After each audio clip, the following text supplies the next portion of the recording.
ഇത് ബെയറിങ് 627 എന്ന് പറയുന്ന നമ്പറുള്ള ബെയറിങ്ങാണ്.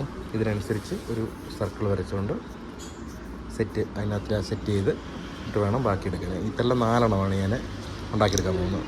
2, 3, ഇതൊന്ന് 4, ഇങ്ങനെ 4 എണ്ണം ഇത്. അതായത് 2 ഫ്രണ്ട് ടയറിന് വേണ്ടിയിട്ടുള്ളത്. ഇങ്ങനെ വെച്ചിട്ട് ഇത് ഫ്രണ്ട് ടയറാണ്. ഒന്ന് വെക്കാം, ഇങ്ങനെ വെക്കണം. ഇങ്ങനെ വെച്ച് കഴിഞ്ഞാൽ 1.5 സെൻറ്റിമീറ്റർ വീതി കിട്ടണം. എന്നാലും ബാക്കിൽ മാത്രം അങ്ങനെ എടുക്കാൻ പറ്റത്തില്ല. ഇവിടെ നമുക്കിങ്ങനെ ഡിസൈൻ വരുന്നുണ്ട്, കൂടുതൽ വീതിക്ക് കട്ട് ചെയ്തെടുക്കണം. ഇങ്ങനെ ഡിസൈൻ കട്ട് ചെയ്യാൻ വേണ്ടിയിട്ടേ വേറിങ് കയറാൻ ബാക്കില്ല. അതാകുമ്പോൾ ആരും കാണുന്ന ഭാഗമല്ലാത്തതുകൊണ്ട് കറക്റ്റ് വേറിങ് ആയിട്ട് എടുക്കരുത്. എന്നാലും നമുക്ക് വിഷയമില്ല. അതൊരു ബാക്ക് ടയറിനും വലുപ്പത്തിൽ കട്ട് ചെയ്തിട്ട് അതിനകത്ത് കൊടുക്കാനുള്ള ഡീറ്റെയിലിങ് കൊടുത്തിട്ട് 2 ടയർ ഒരു സൈഡിലത്തെ ഒരു ടയർ മാത്രം അങ്ങനെ വിട്ടും. ഒരു ടയറിൻ്റെ ബാക്ക് വശം വരുന്നത് നമ്മുടെ ഈ വേറിങ്ങുള്ള ടയർ വെച്ച് കൊടുക്കും. അങ്ങനെയാണ് ഞാൻ സെറ്റ് ചെയ്യുന്നത്.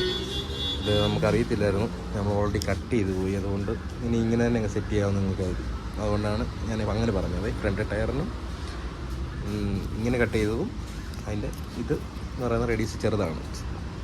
അന്നേരം രണ്ട് തമ്മിൽ കാണുമ്പോൾ അറിയത്തില്ലേ, വ്യത്യാസമുണ്ട്. ഇത് വേറിങ്ങിനനുസരിച്ച് ബാക്ക് കട്ട് ചെയ്യണം, ഫ്രണ്ട് ഔട്ടർ ഡിസൈൻ അനുസരിച്ച് കട്ട് ചെയ്യണം. അങ്ങനെയാണ് ഞാൻ ചെയ്തേക്കുന്നത്.